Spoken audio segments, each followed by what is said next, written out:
Thank you very much.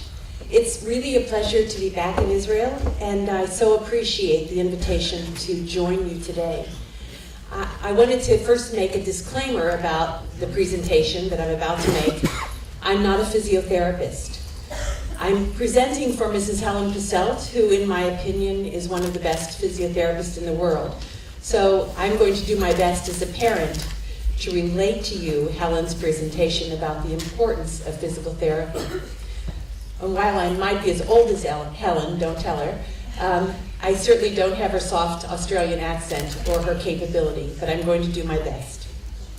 So we're going to talk about physical therapy, and as a parent, this is something we can do and we should do, and it's critically important for boys with Duchenne to have physical therapy all of their lives. So what is it? Why is a physical therapist needed? Because they really are qualified to take a look at your boys and to evaluate what sorts of exercises, passive or active, that you could do or they should do to really keep them elastic, keep them moving really, really well. They're going to evaluate muscle strength, their functional abilities, their motor skills, their range of movement, so how far they can move, because all of that relates to how well they can do the activities that are important to them. They're going to monitor their spine and their respiratory effort. So they're going to look at this young man in total to understand how he can best have the best quality of life possible. So regular assessments, going to the physical therapist and saying, how are we doing? What should we do differently is going to be critically important over time. So you want to, at the beginning of the diagnosis in the very early years, you have to think about what's happening here. So your son has a muscle disease, that his muscles are weak. And sometimes because of that weakness, what happens is that the rubber bands that move joints get contracted. And most specifically, the rubber bands around the tendons, around the ankles, behind the knees, and in the hips, you find them getting tight. And how you see them getting tight is some of the little guys will walk on their toes. So that's a sign that that tendon or that rubber band that moves the ankle joint is getting tight. And the idea is to keep it flexible. So it's really going to be important that you encourage exercise. Same behind the knee can be tight, although we see in little children who continue to walk, that one isn't as affected typically as the one in the hips. So you see predominantly the hip, which is called the iliotendon, the IT band or iliotendon band, and the hamstring behind the knees, and the Achilles. So when you see those little ankles, the ankle should be in a 90-degree position. And what happens is those little guys go to bed, like all of us, and you get in the foot drop position. And then blankets lay on top, and that promotes the tightness in that hip, in the ankle. So for us as parents, we can stretch that. We can think about how can we maintain the flexibility of the ankle. And one of the things that you can do is have your little one enjoy a game of stretching. So they can lean against the wall and do little push-ups against the wall and try to keep that elastic band just flexible.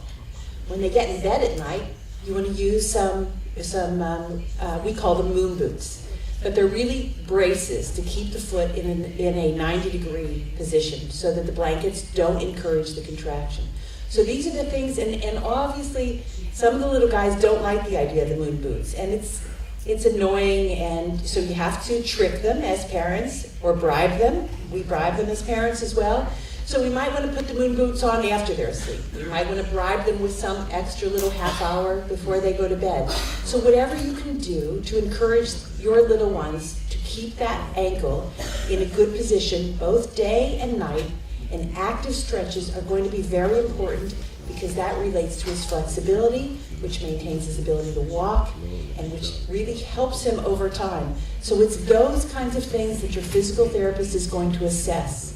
Some of these little boys like to sit like frogs. So they sit with their little legs crossed. Sometimes in the US, we used to call that Indian position because politically correct. You're not allowed to say that anymore.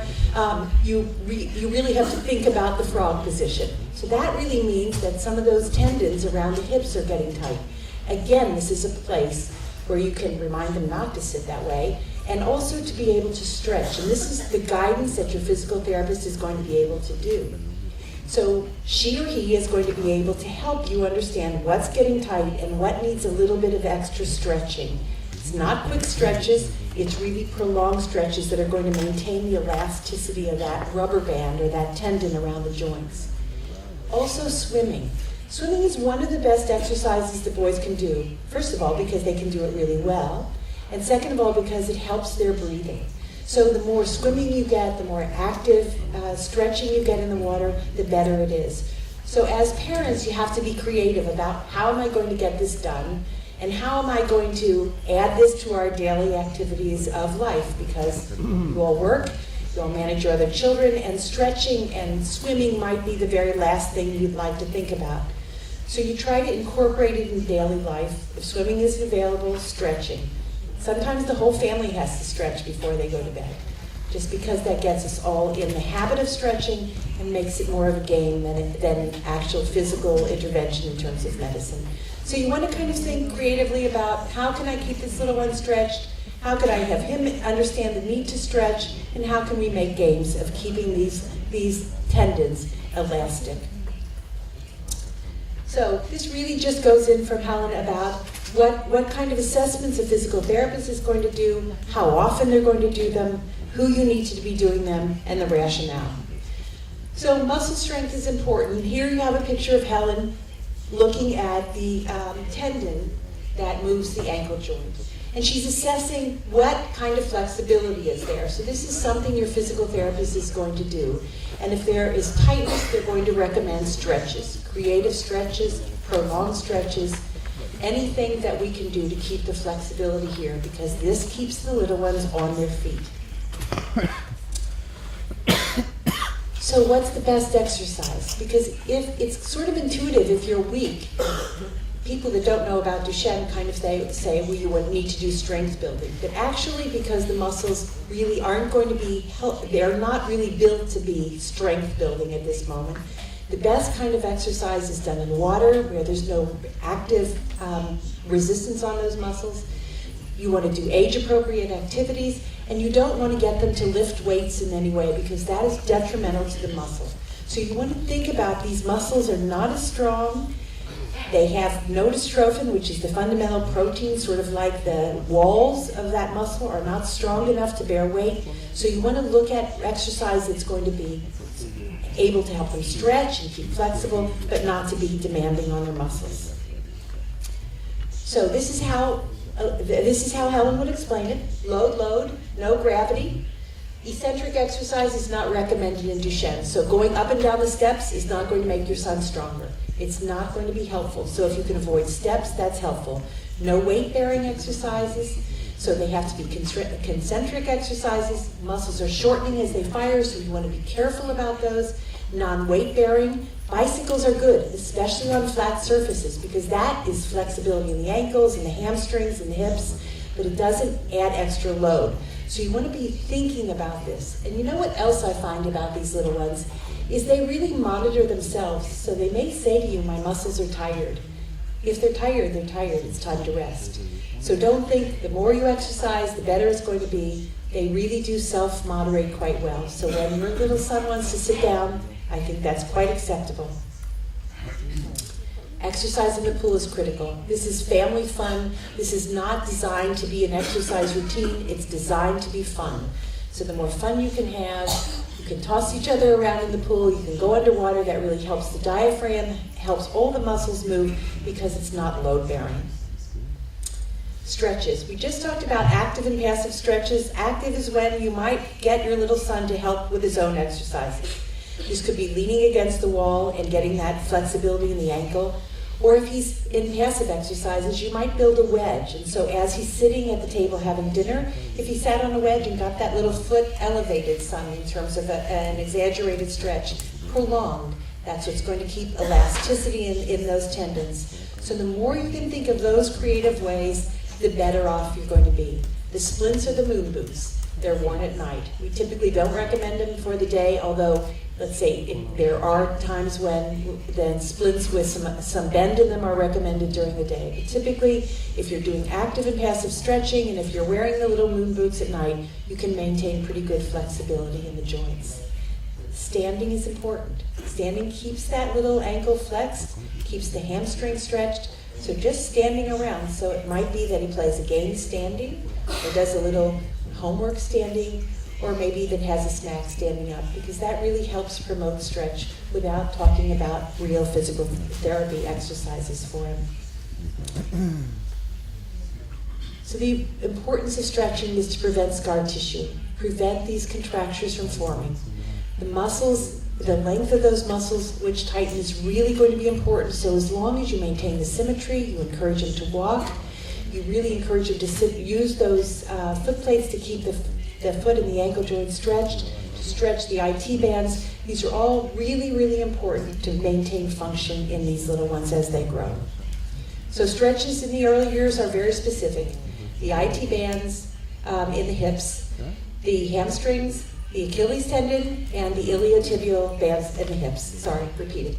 In the upper limbs, sometimes as parents, we think that as long as we keep these little ones walking, we don't have to worry about the upper body. It's really important to begin thinking about upper body right away. Just to get good stretches in the arms, stretches above the arms, all of this really maintains flexibility for our little ones. And I think it's important to incorporate this in daily life, make it routine, because then it doesn't feel so medical or so physician-oriented. So I think it makes it more fun than a health problem. These are the pictures of the little night splints. I like them all decorated because especially in little guys, you can promote the moon boot idea and something that they can wear all the time. We find that some of the little boys get so used to them that they ask about their moon boots at night. Again, maintaining flexibility really maintains posture when they're awake and maintains flexibility of that Achilles. So this is why to wear them, just because it prevents the foot drop at night. It's the most effective way of preventing contractures of the ankle. So the more you can think about this, and you probably are thinking about this day and night, these are simple things that you can do to continue the flexibility. In the middle years, walking gets difficult in the middle years, and the boys are likely to go on their toes. The falls are more frequent, and they really can't walk long distances. Sometimes in other countries, the US and other countries, and probably here as well, we recommend scooters. The boys seem to think those are very cool, and they're little scooters that you can take apart and put in your car. So long distances are really hard for them. So what you're trying to do is maximize their walking when they're in a place that they can walk short distances, giving them a break when they're needed to walk long distances. So that's really, really going to be important. One other thing happens in these middle years. Sometimes the boys have trouble coughing. Now, Dr. Finder's here from the University of Pittsburgh, or Children's Hospital of Pittsburgh, and he's going to talk to you about coughing and the need to cough. But swimming helps keep the diaphragm strong. Coughing is important. This is what really starts to weaken in that diaphragm, and the boys have a tendency to get colds and pneumonias. So maintaining that diaphragm elasticity, swimming is very helpful, but understanding they may need help to cough. And John Finder's going to talk to you about the ways in which to help assist the cough. Now, some of the little guys stand, and you'll see this kind of posture where they really kind of lean on one leg. This is an asymmetrical posture, and what happens is it promotes contractures.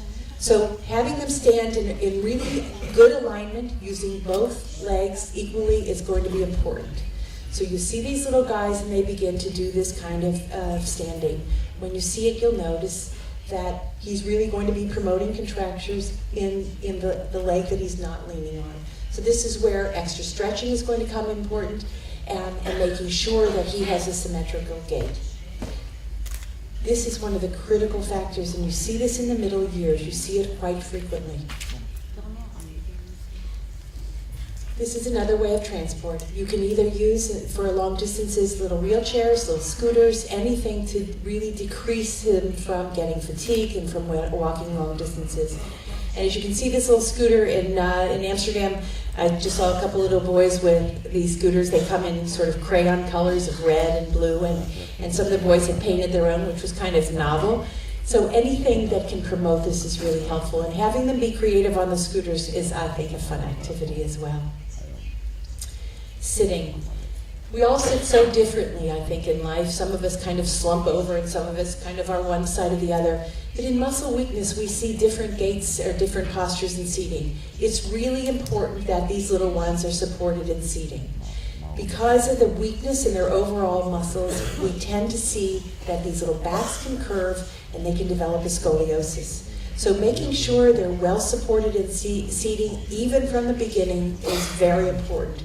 So what we do see is the guys will slump over or lean to one side and then they use that frog position. So these are things that you really have to guard against. You have to make sure they're supported and that little back is well supported to prevent scoliosis. You can see in this little guy sitting, how he's sitting with the curve of the back. We want to really support that and make sure that he doesn't get scoliosis. This looks pretty comfortable, but it's not good for his back muscles. So you want to have him supported. So in later years, when the weight bearing is not available to them, you want to maintain independent mobility by using a motorized chair. You want to make sure that he's well supported. You want to provide a manual chair, but even in a manual chair, when you're pushing him around the shopping center or whatever, you want to make sure his back is supported. You want to continue stretches. Sometimes what I see is when the boys are off the feet, the parents think the stretches are no longer needed in the legs. They are. They're needed continuously to keep the ankle in good position, the hips in good position, and certainly when the boy is sitting a lot, this is when you might see the development of contractures behind the knees. So this is where stretching out those little legs, making sure the leg is straight, making sure the ankle is able to remain flexible, and the hips stay in good alignment. Because all that's necessary so that if they're sitting, you can also support the back. So this is about good alignment of the whole body, and it must continue throughout. Again, respiratory therapy is important here because if you're sitting most of the time, you might not be breathing deeply, and Jonathan Finder's going to talk about that. So this is going to talk about what sort of posture and how we look at posture and how we support the boys when they're in the chair. This is critically important because scoliosis surgery is pretty tough surgery, and we like to avoid it if we can at all costs. So this is where support for the trunk is critically important in the chair. And Helen's done this really nice diagram for you, and it shows the weight of the gravity through the erect spine. So in this case, we're going to provide much different support for the boys. And as you can see, we look at the center of gravity, and we really support the back. We have a 5 to 10 degree recline, we support the head. This is just to maintain the integrity of the spine and to prevent scoliosis.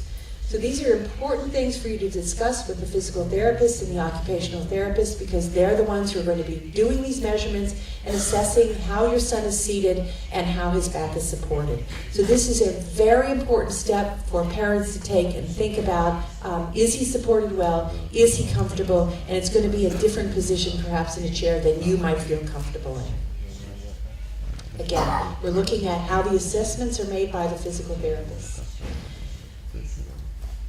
Because Duchenne is in need of constant support, you have to also think of the hands and arms. Because when muscle is weak, we also see changes in the arms and the wrists and the fingers. So you're going to have to think about stretching those fingers and making sure the fingers are straight and stretching them out, also the ankles, and also the ability to turn your hand over. Because those are things we don't ordinarily think about, and when they're lost, they result in loss of function. And boys like to do the texting, they need to feed themselves, they need to have range of motion. So these are all things that you're going to have to be thinking about with your physical therapy, making assessments, and doing appropriate interventions to keep their little hands and arms and wrists in good condition. Water therapy is wonderful at any age. I think for all of us, getting in a warm pool there's nothing more fun and more energizing. So for our sons, this is a place where they can swim all of the time, all of their lives, and you have gorgeous water around you, so I think you have a real advantage for swimming and for playing on the beach. Ambu bag, Jonathan Finder's going to talk about this. This is a simple way to assist cough. It might look a little scary, but the ambu bag is just going to insert some pressure to help the boys get a deep breath and to be able to cough out secretions. We like to keep them around to make use of them during colds, even when they're little, because it gets them sort of in the frame of reference that this isn't harmful, this isn't scary, this is just going to help with a cough. So these are sorts of things that we can incorporate in daily life that don't make things seem so difficult, and getting used to them early on doesn't make them scary in an emergency or an acute phase. So these are things you want to be thinking about. The Conf Assist machine, Jonathan Finder's going to talk about. This is a machine that really has been helpful over time, and probably one of the best devices that's used in Duchenne muscular dystrophy. I think it should be used all through surgical to interventions throughout for adults and children, but this has been really, really, really helpful for Duchenne. Again, it's a machine you can bring in your house to assist with coughing of these kids. It prevents pneumonias, which prevents hospitalization, and really promotes good breathing.